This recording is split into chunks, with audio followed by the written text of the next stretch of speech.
up, guys? Welcome back to Studio 44 on the show Underdogs. My name's Daniel Gray. I'm excited today. The man that I'm going to introduce you guys, he's on screen right now. This is Hunter Winter. Hunter, welcome to the show. Thank you for having me. Super excited for our listeners to get to know you, who you are at your core. A lot of people know what you do. We'll talk a little bit about that towards the end, but I want people to hear your story. Okay. And we're going to go all the way back. Okay, you ready? We're literally going to jump all the way back. So tell us, where were you born? I was born in Newport Richey. In Newport Richey. Yeah. Okay. And so what was that like in Newport Richey? Honestly, my mom was just passing through and went into labor. So she was from actually the Spring Hill area. So I've actually never lived in Newport Richey. It just happened to be where I was born, and it's on my birth certificate. So, yeah. So when it comes to now that's further south, right? Right. Okay, so South Florida area. Is it a little bit of a culture shock? Is there a big difference between where you're living now and like when you used to live here in Ocala? Not so much. I mean, now I live in Dade City. Farmland, horses, cows, stuff I'm used to. I actually only lived in Ocala for about 5 years. I'm originally from Gainesville. I mean, that's where I moved to and went to elementary, middle, high school, and college is in Gainesville. And moved to Ocala in 2017 and then moved out of here in 2022. 2022. Yep. Okay, very good. So now, growing up, I know a little bit about you, but the listeners don't. So tell us what childhood was like. Oh, man. It was rough. I grew up with a single mother. At the age of 7, I was diagnosed with cancer, actually epithelioid sarcoma. 6 months after I was diagnosed, my sister was born with cerebral palsy. So obviously with a single mother, she had a lot on her plate, not a lot of financial stability in the household. Obviously, both of us, me and my sister, were in and out of the hospital on a day-to-day basis, and that sometimes, in the hospital for weeks at a time. So at 7, I was diagnosed with the cancer. I did all my treatment actually when it used to be called Shands, now it's UF Health. I went through 42 treatments of radiation, and now, 27 years later, I'm cancer-free, been in remission for 26 years, and blessed to be alive. Obviously, it means I got a purpose, I got a plan, and honestly, God is great. Now, that's kind of heavy already, right? Like I'm just trying to imagine that. What age range was that you dealt the most with that cancer in your body? I was diagnosed at 7. So from 7 to about 9 is when I was going through all the treatments, going in and out of Shands.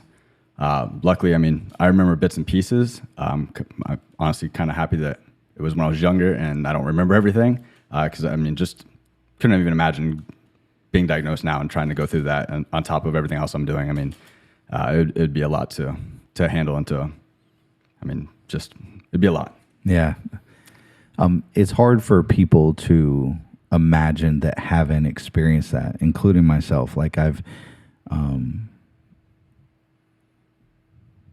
would say that like with family members and stuff, you always hear those stories of people who go through that level of adversity. Right. But when it comes to like actually living it out, 7 and 9, 7 years old, like what's going on at 7, especially closer to 9 years old. You're more aware. Right. You know what I'm saying? Like if you think about like what your oldest memory is, I go all the way back to when I first met my brother, Jason, my stepbrother, and I go back to 4 years old. I remember the day that I met him for the first time. And I was like, oh, this dude's my best friend. Like, we're good. This going to work out. Right. But then that memory, like there's a gap in between years. But when you're at 7 and 9 years old, like you start to really have some core memories, like of what that felt like, what that does to your life. So single mom. Yep. I grew up with a single dad. So okay. What was it like? Like tell us a little bit about your mom. My mom is an amazing woman. Was my inspiration. Seeing her be able to go through these things, obviously with me being diagnosed, my sister with cerebral palsy, She just showed me that, I mean, nothing was impossible. I've honestly never met my dad. So just only having my mom to be my support system and really watching her struggle and get through things. I mean, just at an early age, I knew that I was destined for greatness. I mean, there was going to be nothing that was going to be able to stop me. I mean, if I could overcome cancer, my mom could overcome 2 children with, in a sense, disabilities. I knew that nothing was going to stop me, and I had a mission, and here I am still trying to live out my mission. And it's just beginning, to be honest. That's awesome. That's actually a great outlook too, because so many people. How old are you now? I am 33. 33. So many people like say, "Oh, I wish I was," right? We wish we were 21 again. We wish we were 25 again. Shoot, I wish I was 33 again. That'd be awesome. Knowing what I know now, obviously, but I try to think about, life growing up with a single parent is it's not always easy. Yeah, it's not. And what was the family structure like the house itself? Like, did you guys struggle at all? Was she doing great money wise? Like, how did that look? The struggle was real. Obviously, I mean, I honestly grew up really poor in Gainesville, and I mean, definitely not. I mean, mom was trying to pay for all this hospital bills, medical stuff. So it's not that she wasn't out working her ass off, because she was. But I mean, there was just so many bills coming in from the hospital that she had to continue to pay for these things to make sure I had treatment, make sure my sister had treatment. So I mean, I had to do things. I mean, honestly, that's kind of where my entrepreneurship background came from. In middle school, I actually was known for being the candy man. So after the holidays, I would go to Eckerd and buy all their candy that was on clearance and take it to school and sell it to kids to make my own actual lunch money and basically my own allowance. And as that progressed in my neighborhood, I actually became, I mean, I forgot what they call it. The bootleg is what they call it in the hood now. Yeah. I mean, I would stick a menu on my door, and I would sell popsicles, ice cream, candy. Everyone was knocking on my door. And that's how I actually made my money in middle school and going into high school in a sense, just to make ends meet for myself, because I knew my mom was able to give me extra money to pay for prom and do things and stuff. Even though she wanted to, it just, the money was not there. Yeah. So it's interesting. And the reason that we're having this show is to show how people relate, right? You have literally already hit something that hit the nail on the head. I used to sell, I don't even know if I should be telling people. It was not drugs, but allegedly, in high school, I would sell magazines and drinks. We'll leave it at that. And I feel you. Like, we needed extra money, right? So it was the way to go. So dang, you've been an entrepreneur for a while. Yeah. Like, if you think about it, like when your back's against the wall at those levels, like sometimes that's just what you got to do. Yeah. So, I mean, it's interesting to see the things that we go through, and what you do when your back's against the wall. What I love is the fact that you were willing to help your mom. Yeah. You realized she was struggling. You know what I mean? And to be that aware in middle school, is not only self-awareness, but that's also like stepping up to a plate, if you think about it. Like when it comes to being the man of the house, yep. Right? Like taking on that role. So, I just want to commend you for that, like right out of the gate. Like, I just have a lot of respect for people who, you didn't grow up with no silver spoon. I definitely did not. Yeah. I don't even know what a silver spoon looks like. Right. So, so besides your mom, who were some of the role models or people that have inspired you throughout your life? Honestly, my mom. I mean, she was one that, was there for me always. If I ever had my back against the wall and I needed somebody to call, it was always my mom. Obviously not having a father figure. But of course, my aunt and uncle have always been there for support, have helped me out with things. And then I have obviously some of my close friends. I don't have a lot of friends. I keep my circle small, just because the people I want surrounding me are just positive, uplifting energy, and I believe a lot in energy. So I don't associate with a lot of people for that reason. But there's definitely been people that have helped me along the way in my entrepreneurship journey. One of them would be Wes English, who's actually my president of the fight company here that I ran in Gainesville, in Ocala, called Major League Fighting. And then one of my other friends, Austin, he was always there for me. Wasn't always financial, but he would always give me words of wisdom and advice. And if I ever needed somebody to turn to and talk to, they were always my right-hand man to just kind of get me through the situation. That's awesome. And that when I it's so funny whenever I say and not that person, usually that's because they're the person, right? Like I fully get it, but shout out to Hunter's mom, because you've obviously made a huge impact in your life. So glad to hear it. So can you tell us a little bit about a hobby or passion that you have that's outside of work? Because I know you like to work. I know you're a grinder. I know you're a hustler. Right. But can you tell us about a hobby or passion outside? I love being in the gym. It helps obviously with stress and release endorphins. I love going to shooting range. I kind of get that same release going out and shooting my guns and stuff.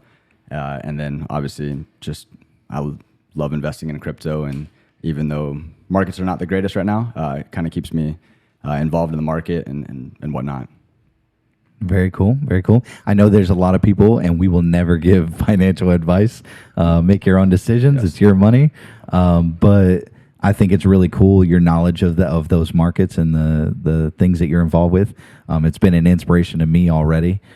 It's something I want to know more about, and I know that when you link yourself with positive people, that's a big deal. Also love the fact that when you say your circle is small, I am with you. My circle is small. And what's funny is back in the day, you remember in middle school, high school, everybody wanted to be popular. Everybody wanted the most friends. Yeah. The most friends. Oh my goodness. That's what it was all about. The most fake friends. Exactly. Keyword fake. It's so funny how many of those people you're not friends with today. You're right. Like things change, and then the ones that stick it out with you, whether you met them in middle school, high school, college, or maybe your first jobs or just life now. I've was listening to a quote the other day, and he said that, people are like, you may have heard this, but people are like, we're on a rocket, and those people that come into our life are boosters on that rocket, and they help us propel to a certain level. And sometimes those the boosters fall off, and it's okay that those boosters fall off because they did help us get to that point. And just because they're not part of our lives now, it doesn't make them bad people. Right. It just means that they weren't meant for the altitude that we're going to. Exactly. Right. Yeah. I mention often that I'll never let somebody's attitude affect my altitude. Right. I love that. I can't control what you're feeling, what you're thinking, what you're doing, but I'm going. Okay, me and Uncle Elon, like we're heading to space. Right. Like, are you coming with us or not? Yep. Like we are we going? So, what is something that you've always wanted to try but haven't had the chance to do? Drive a Lambo. A lot of things in life are laws of attraction. So I know once I actually get to that point where I can actually be behind the wheel and see it, feel it, touch it, that it'll come more into my life. I mean, just got to manifest it and actually get behind the wheel and feel that horsepower and the speed. Gotcha. Okay. So, ironically enough, we might have to make that happen today then. So, yeah, I've been in yours. Yeah, but have you driven one? I have not driven yours yet. Well, today is that day. So love it. Anytime now, and realize that I wanted that car since I was 5 years old, right? Yep. Like that has been like that lifelong dream, that achievement, that peace. And every time, and I know that you'll respect that the same exact way. Every time you sit in that car, and every time I do, when I get in the garage and I'm sitting in the car, I give it like 5 seconds. And I'm thankful. Right. I am thankful to God for providing knowledge and a path to get where I'm going.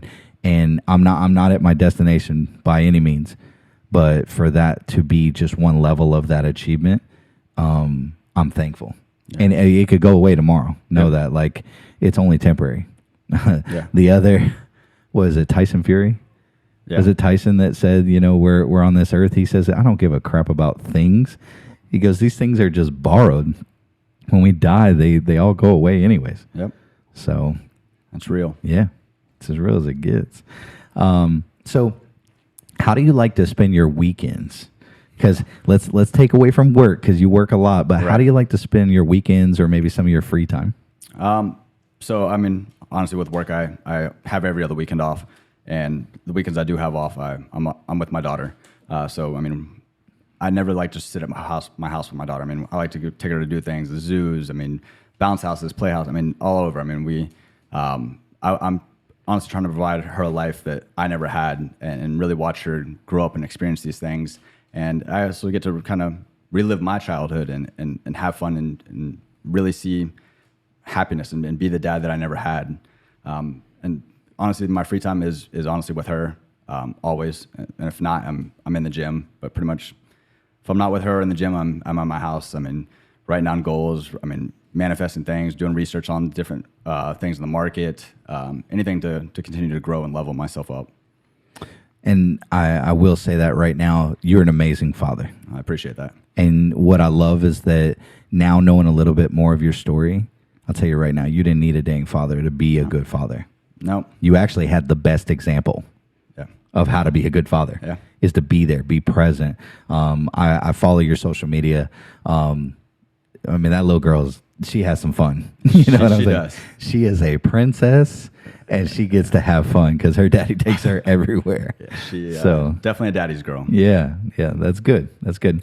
So now you mentioned you haven't been out of the country yet. You did the cruise, but you haven't like flown somewhere. Right. Can you tell me about a memorable travel experience or a trip that you did take that you were just something profound, something that like stood out to you?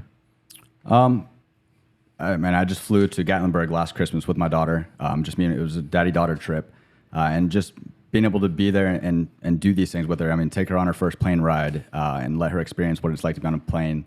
And obviously, Gatlinburg is beautiful during Christmas time. We were there right before Christmas, and just to see the joy that it brought to her, and to do these different things, and just knowing that I'm able to do these things because of my hard work and my persistence and not giving up on things, and that this is just the beginning. I mean, I'm truly blessed, and my daughter is definitely going to be in a different situation than I was growing up, and it really is a blessing. I mean, it really is. So do you think that she'll gain that entrepreneurial spirit? Do you think that she'll want to also sell candy? Like, is she a candy? Does she's like got a sweet tooth? She does have a sweet tooth. I hope she does have the entrepreneurship mind. Obviously, it's going to come to a point where I'm not going to buy her everything that she wants, so she can actually learn to work for the things that she wants in life. But obviously, right now she's 4 years old, so she says, "Daddy, I want this." She's getting it, but as she gets older, that's not going to be the case, because I do want her to understand that's not how life works. That you don't just get everything you want. That you actually do have to work for those things and envision your goals and then go work towards them. That's good. That's good. I have a very similar philosophy. I love that. It's okay to give them the things that we didn't have, but at the same time, they need to be able to respect the dollar and realize how hard it is to earn. Yep. It's just not. There's a lot of people suffering in the world, so just because we are able to provide them a better quality of life doesn't mean that they can't go out and appreciate and be humble enough that they do have those opportunities. So that's really, really good. So what is a book or movie that has impacted you in a significant way? I mean, I love Robert Kiyosaki, so Rich Dad, Poor Dad. Obviously, going back to movies, The Secret was a great movie that I watched at an early age to really learn about laws of vibration, laws of manifestation, laws of attraction. I mean, all those things I mean, it's real. I mean, you can't just say you want to attract these things and tomorrow you're going to have it. I mean, you got to put in the work. You got to really envision that you have that, whatever it may be, and that you're holding it, whatever you're really going after. And those things, I mean, just really have helped me get to where I am today. Just really believing in them and energies. Like I said, that's one of the reasons why my circle is so small, because I don't want any negative energies trying to interfere with what I'm actually trying to do in life. Now, I find it interesting because having the same philosophy of a tight inner circle, knowing that I need positive people around me, I'll share on my side, like I've always dealt with some form of depression, and I've also dealt with some form of anxiety and some form of just like this need to be accepted. Right. Okay. I'm not saying that you have those same exact things, but I find that I keep my circle positive because when a negative person comes along, I'm also an empath. So I literally feel like if they're coming in with a bad attitude, like I'm feeling that attitude, and it hurts. Like, do you experience anything like that? I definitely do. I mean, I can definitely relate to depression, anxiety. I've been on medicine for those things, obviously because of things in my life that have happened. So I completely can relate to that, and it's challenging, especially when you're trying to do things and then you have the depression and you just want to quit and you just want to lock your door and turn off the lights and sit in a dark room. I mean, it really takes a strong mindset to really get yourself out of that mindset and continue to persevere and I mean, it's not easy. I will tell you all that. If y'all are dealing with that, it is not easy to do. But it's really about surrounding yourself with the positive people to help you get to that, so you're not just stuck in that mindset of depression and anxiety. I mean, it's it's not easy at all. No, and it can be debilitating at some time. Yeah. You know, I find that having those positive people around me, it's not the fix all cure all, but it's a lot better than having the negativity in your life and those people that you know are dragging you down. And just like those boosters that we talked about earlier, like there are some people you've got to X out of your life, right? Yep. Like you got to get them out of that. Like even people that lived in your tightest circle, sometimes those people have to go. Yeah. I mean, because as you elevate, like, I mean, and I'm not talking about my money. I'm talking about life. I'm talking about emotionally, spiritually, physically. Like if you have people that are literally dragging you in bad directions, like you got to be okay that you're letting those people go. Yeah. And that's a hard thing to do. Yeah. It's not easy. But yeah, I mean, as you climb the ladder of success, I mean, people will be burned below you. Yeah, that's good. So can you tell me a personal accomplishment or achievement that you're proud of? Like what's something that you've done that you're proud of? Obviously, I mean, where I am today in my career, I worked my ass off to get here. For anybody that doesn't know, I'm the VP of Operations for Elite Food Inc. We own right now 33 restaurants across Florida, North Carolina, Virginia, and Nebraska, and a few other stuff in the works in the pipeline. But I mean, I got into restaurant management 12 years ago, a little mom and pop place called Maui Teriyaki in Gainesville.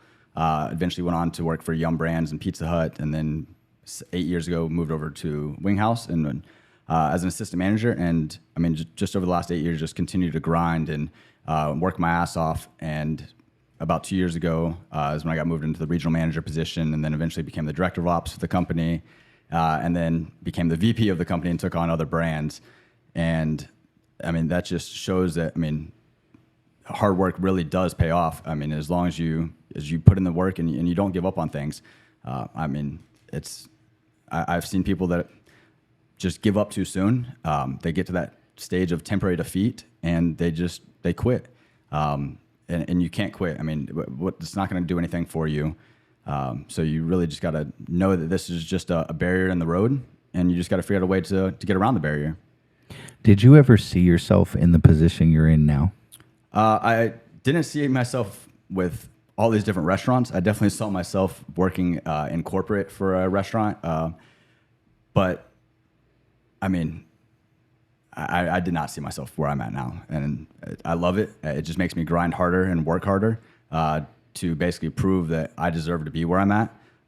Anything, especially when you're in this position, I mean, you're very replaceable. So I got to continue to do things to make sure that obviously I won't be replaced. And I think I've proved myself over the last year and a half. And that's obviously why I'm where I am today in the position I have and the title I have is because I've continued to show and prove that I know how to run restaurants. I know how to completely dissect and analyze a P&L and figure out ways to move money to the bottom line. And yeah, I mean, it's definitely never saw myself in this position. Yeah. Now, what's interesting is I met you when you were in a managerial role. Yep. General manager, excuse me. What did you do or change in the last year and a half that has propelled you to this level? Because this is a whole different animal. Like, this is not, I'm looking over a store and I show up and I make sure that people show up to work. Like, and if you can pinpoint it, sometimes it's not just one thing, but I'm wondering, like, do you have a grasp on maybe that piece or pieces that you tweaked that have helped establish this level? It was really just when I got into the regional manager position, I just really proved that I could lead and coach people to be better managers. And obviously with my leading and coaching abilities to help these managers, I mean, it put more money to the bottom line. And I mean, obviously increased our sales. So from a business aspect, I mean, it just made sense that the owners saw what I could actually do if I had multiple concepts and a lot of other people underneath me, just because of my mindset and my leadership skills. That's been, I think, what's really shown that I'm where I'm at today. There's a self-awareness piece there, right? You realize that when it moved to the regional manager, that did open up some opportunities, but your hard work, your dedication, especially dedication to the brand, because you could have easily walked away and changed career paths. Right. You know what I mean? Like, before that particular switch, it was not a make or break situation, but it was hey, do I want to stick this out and grind? Or do I want to, uproot and move to a whole different area? Yeah. Like, there was some big choices that were made during that timeline. Yeah. So just very, very proud and happy to see everything that's coming your way. I don't know how you create more time. I thought that was impossible, but you have done something to manage that. Yeah. So I don't even know if you're here in front of me right now. I may be talking to a hologram. Yep. You're in 5 different states. That's the thing nowadays, these holograms. Yeah, these dang holograms. They got it figured out. So do you have a personal philosophy or mantra that you try to live by?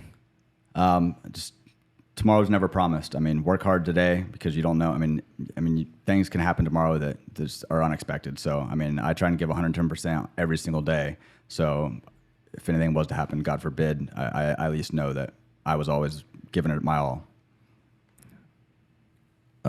We could mic drop at that moment, but yeah, that's a pretty good mantra to live by. And like, as far as like taking it from how you live now, let's talk about dreams and goals. Okay. What's a dream or a goal that you have for your life in the next 5 to 10 years? I got a lot on my vision board. Obviously, I'm in a position where I have all these different restaurants, but there's going to become a point in time where I want to branch off and own my own set of restaurants. So I don't know when that's going to be, but that's definitely a goal.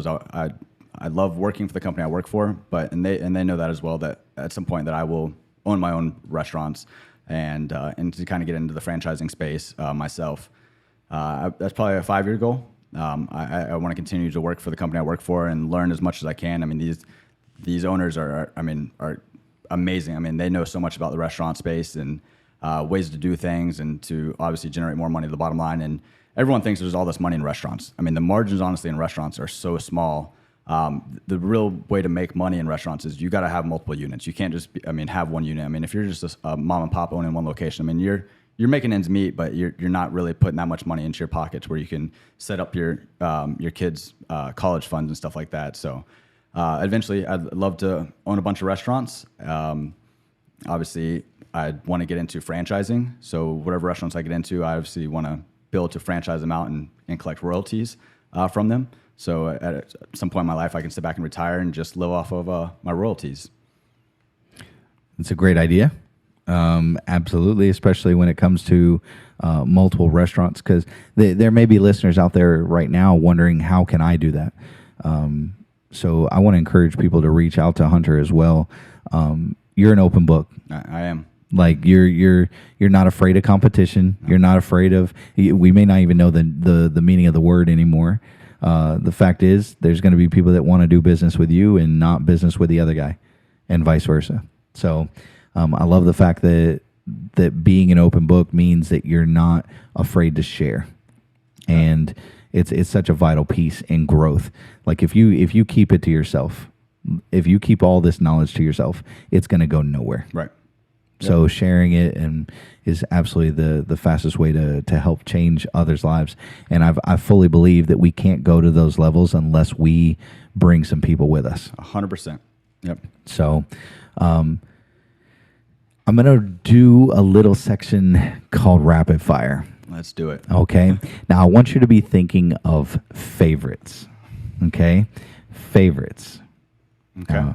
I'm not going to tell you what they are. I'm going to say the word, and you're going to try to give me a 1 to 2 word answer. If it's something we need to expound on, we'll go into it. But I want you to be thinking favorites. Okay. What is your favorite genre of music? I'm going to be honest. I don't listen to music. If I listen to anything on the radio, it's usually Audible. So Okay. If I'm not listening to Audible, I am in my car with complete silence, just honestly talking to myself and saying my goals out loud. I mean, if I do listen to music, if I'm like trying to do things around the house or if I am in the gym, I mean, it would be hip hop. But I mean, I'm going to be honest. I barely listen to music. I don't watch TV. I don't watch movies. I mean, people will be like, well, did you go see this movie? I don't know anything about those things. You are wrecking half of my favorites questions. Oh, man, I'm sorry. I don't have a favorite book. Oh, my Lord. I won't say favorite book. I do have a favorite book. But I mean, movies. Yeah. I don't watch movies. So let's go to the favorite book then. What's the favorite book? Obviously, Think and Grow Rich. Obviously, that was Napoleon Hill. Napoleon Hill, of course. That was one of the first books I read when I first got into management and when I launched my fight company MLF, and that one Rich Dad Poor Dad, the 4 quadrants. But the 4 quadrants is so powerful, right? But I mean, movies. I mean, if I watch TV, I watch Shark Tank. I mean, that's all right. Your favorite TV show. Yeah, that's the only thing I watch. Favorite TV show, Shark Tank. Holler at a smart Cuban. Yeah. So, what's your favorite podcast? Probably the Joe Rogan one. If I do get a chance to listen to podcasts, I mean, the ones I've heard I love Joe Rogan. I mean, absolutely. How do you not like Joe Rogan's podcast? It's number one for a reason. Yep. He has some amazing guests, amazing stories, amazing insight on a lot of different topics. So, very, very happy to see Joe Rogan's podcast is exactly why I got into podcasting. Really? Like, I was so impressed with the presentation, with the way that they carry themselves, the way that Joe interviews. It's just very unique. And I get that he's a celebrity first, like before all that. And a lot of people know him. But I feel that Joe could have not been a celebrity and still had that type of rise because of his tenacity. Right. That dude's a fighter. Yeah. For real. Yep. Like, literally for real. Like, he can tear you up in many different ways, with words or with fists.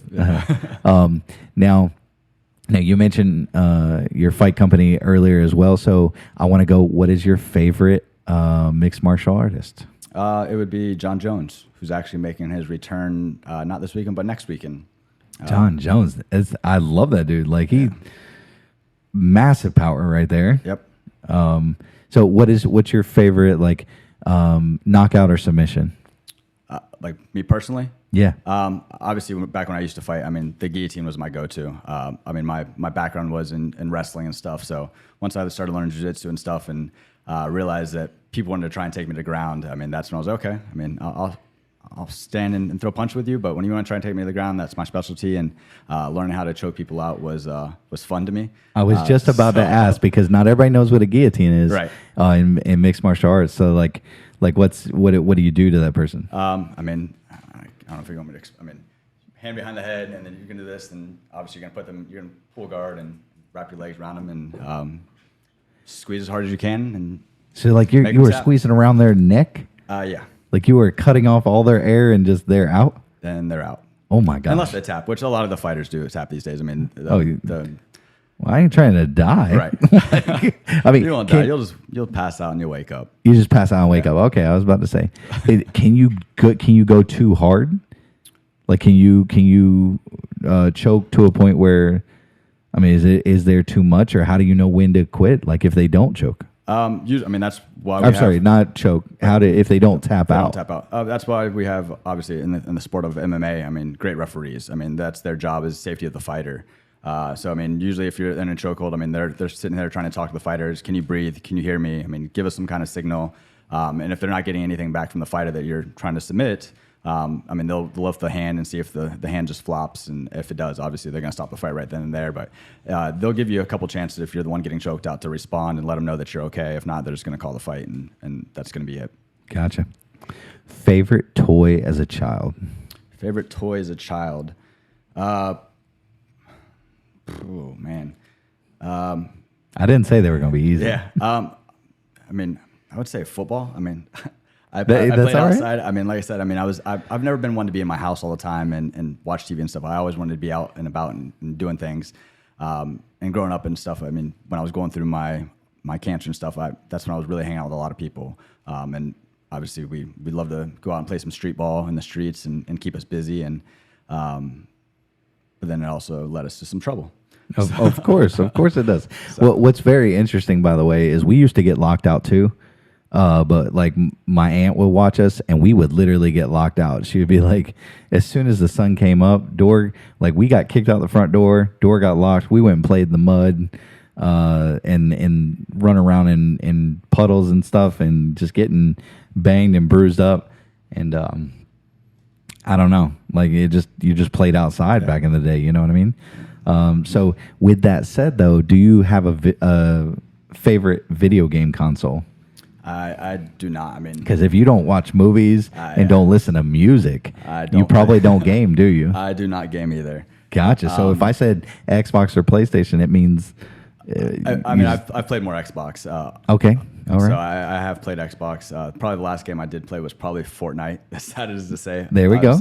But the kids are huge into Fortnite right now. Yeah. I mean, growing up, I mean, obviously, I mean, I did have a PlayStation. I mean, PS2 back was the last one I owned, and Grand Theft Auto was a fun one. Obviously, any kind of Madden or NBA 2Ks, any of those were fun to play. Yeah.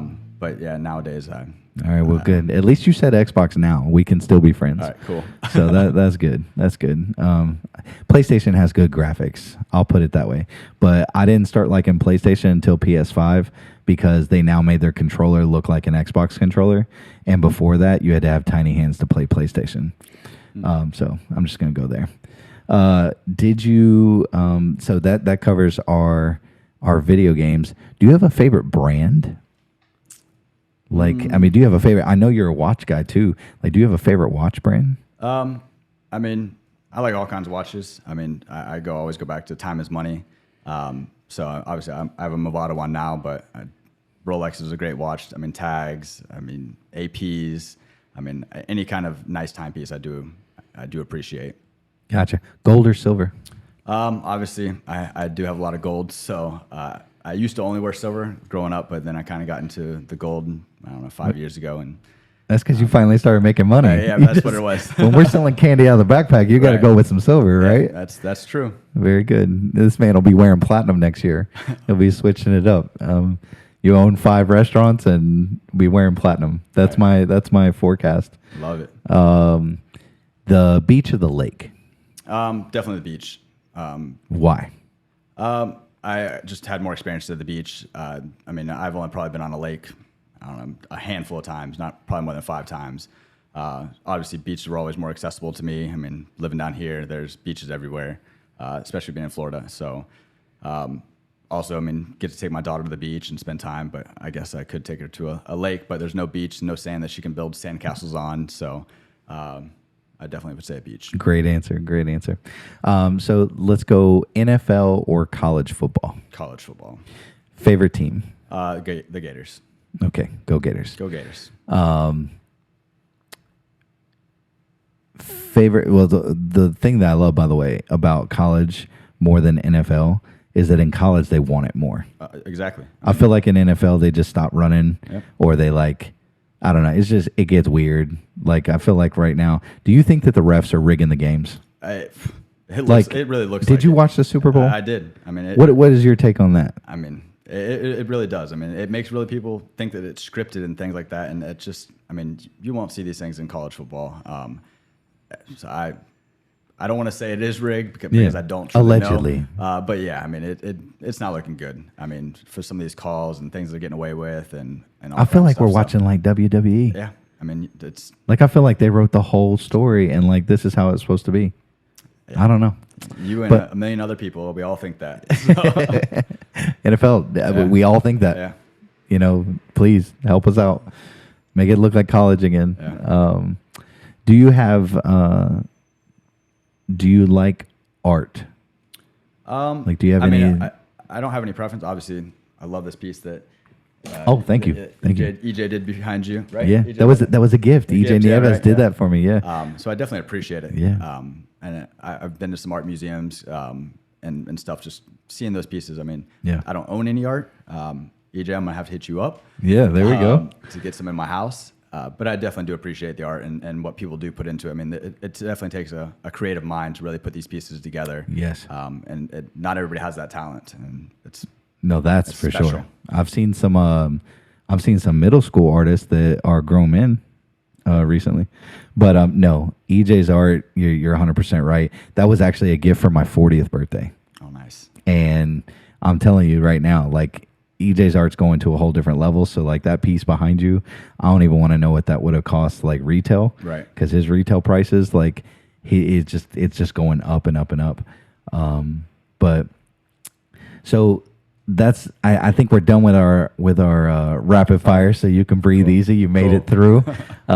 We were gonna go favorite book, favorite movie, favorite TV, but it is interesting that you don't watch those things and you don't engage in those things. There's a lot of people that will create content, but they don't absorb content, Right. which I find kind of unique because ideas have to come from somewhere. You know what I mean? I feel like we should at least absorb some when it comes to social media content. I think we can also overdo it, right? Right. But I love the fact that you have stuff going on right now. You don't have time to sit back and just watch TV all day, and you wouldn't be going to the levels that you're going at Yeah. if all you did was listen to music all day long. Right. It You sounds got nice. stuff to do. Sounds great. I mean, I wish I could just sit back in the recliner and watch some TV, but yeah, I got things I gotta take care of. Yeah, So no, that'll no. all happen when I retire, and then I can actually get to enjoy it and live life now, or live life then. Very good. Now, when you mentioned Gatlinburg, as a matter of fact, how was that? I've always been told that was like a place to go. I love Gatlinburg. That was my fourth time back to Gatlinburg. My daughter, we took her when she was a year old, so she really didn't get to experience it. But it's just so beautiful around Christmas time. Obviously, I decorate and go all out for Christmas and the holidays. And Gatlinburg, they do a really great job with decorating the city and really bringing in the Christmas spirit. And yeah. It's awesome. I see pictures and everybody says, "Oh, you got to go." And I love anytime I get a chance to go up to the Pisgah National Forest. Like I'm more around that area. Like when I go north, I'm in like Asheville area. I would love to have a house up there. It's beautiful up Like there. it would be, and I'm not talking about permanent because I love right where I live. You know what I mean? It's nice and quiet. I love going. Oh, that leads me to a good question then. Big city or countryside when it comes to where you want to live and where you want to play? I've always been a city boy. Growing up, before I moved to Gainesville, I lived in New York City. I've lived in Atlanta. Obviously moved to Gainesville. Coming to Ocala was a little bit smaller, and now I live in a city with, maybe 5,000 people. But I'm always in Tampa and these bigger cities and stuff. And I do love the city life. I feel like there's just a lot more business people out there that I can network with. And you never know who you're going to run into at a coffee shop and stuff and create conversation with. So I think, long term, eventually I'll move to a bigger city and continue to do the business I'm doing now. That's good. Now, you said before that you want to be inspirational and motivational, right? Yeah. Where do you think that drive comes from? And if you could say something inspirational, motivational, like what could you tell somebody out there right now that maybe they need to hear the most? Well, the drive definitely comes from, I mean, just my past life. I mean, and in life, I mean, as you continue to be blessed with things, you got to show appreciation, you got to show gratitude, but you also got to be able to give back. I mean, you can't can just take and take and take in this life. I mean, you got to be able to help people, inspire people, motivate people, and that's just something I really do believe in. I mean, word of advice. I mean, motivate is. I mean, like I said before, I mean, you just cannot quit and give up on yourself. I do these things called mirror talks. So I actually write my goals down on my mirror, and every single day I wake up, I read my goals off my mirror. And as I'm doing that, I'm looking myself in the eyes, saying these things, seeing myself and hearing myself say these things.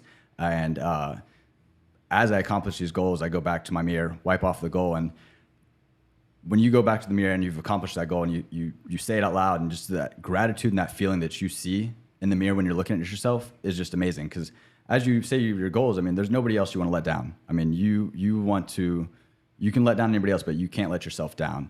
And I've done some videos and stuff on mirror talks that I've shared before.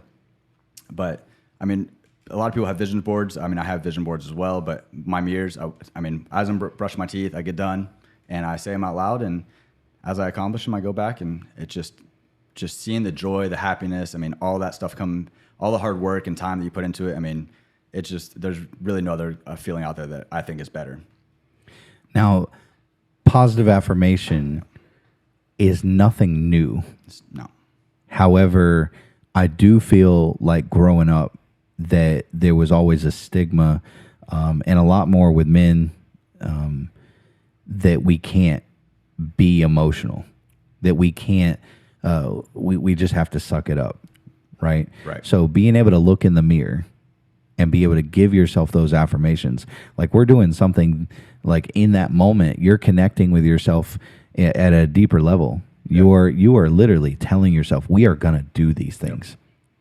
And it's almost like you're giving yourself not just a goal, but you're giving yourself a track to run on. You're giving yourself motivation. You're pumping yourself up.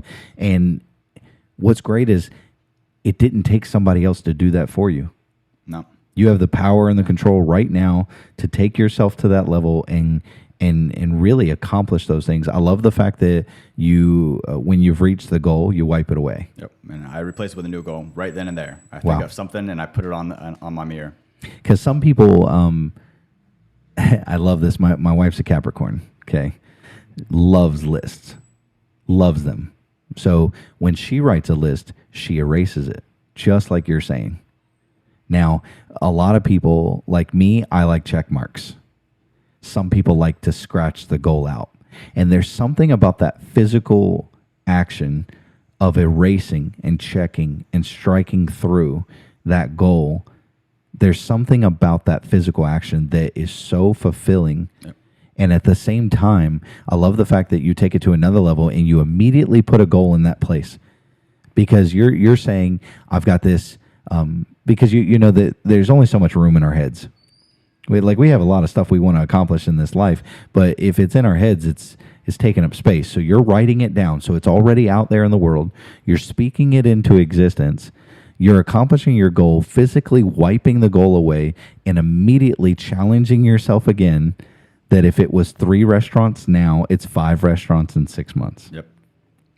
Yeah, I mean, it's... Would you be willing to share some of these goals that you have written down on that mirror? Yeah. Obviously, I don't know what order they are right now on my mirror, because I just redid my mirror 3 days ago with some new stuff. But I have pilot's license on my goal. I have purchased a second house. Obviously, I sold my first house about a year and a half ago, and you sold it for me. I have traveled to 2 countries by 2025. I have $100,000 in my bank account by the end of 2024. Some of the short-term goals on my thing is to stay consistent in the gym, so make sure I'm working out 3 days a week. I have eat healthier on my list right now because obviously with me being so busy, I'm on the road so much, and I'm not nourishing my body with the right nutrients. So I'm trying to, when I say these things out loud, that I'm really telling myself to go get a wrap or go to tropical smoothie more and actually eat healthier. I have some crypto goals of where I want my cryptos to be by the end of this year, but I won't go into that. That's where they're at now. I mean, Yeah. And it's exciting to hear that, because I think of some of my own goals, and like 3 out of your 5, they're on my goals. That's what I want to accomplish. And I've already learned something today. Like, I've never written it on the mirror. I've written them on like Post-it sometimes, right, but I'm not consistent with it. And what's so funny is I'm sitting here thinking to myself, how crazy is it that I don't keep it in front of me at all times? So if I don't keep it in front of me, I forget. If it's not on my schedule, I'm not going, right? So you're literally, that's taking a whole step ahead and saying, we're going to accomplish these goals. Pilot license, obtainable. Yep. $100,000 in the bank by the end of 2024. It's obtainable. It's going to take a ton of work, right? To and a discipline as well. Because if you have a goal to have that much saved, that much just liquid in the bank, that means that you've got to be very disciplined on how you spend that wealth. Yep. Right? Not easy for many people, because a lot of people make their first big paycheck. I have a goal, by the way. I want to help 10 people earn their first 6-figure income, because there's a lot of people that have never hit that mark. Right. And 6 figures changes your life. Even if it's just a base 6 figures, it's still taking your family to a different level. And I want to help 10 people do that. What's interesting, though, is I don't have it written down in front of me on a daily basis. So then I forget the goal. And in 3 months, I'm like, dang, that was one of my goals. Right. Maybe you gotta start some mirror talks. I'm probably gonna start some mirror talks. Like, I mean, my wife's gonna be like, "What are you doing?" I'll be like, "No, babe, you don't understand. Right. This works. Yeah. This is the way." So, if you could leave our listeners with something today, what would you tell somebody that's out there with some of the same goals, same aspirations? Like, if you were talking to yourself right now in that mirror, what would you tell them? Nothing is impossible. I mean, if you set out for greatness, you will achieve greatness. I mean, you can live literally the life that you manifest and that you deserve.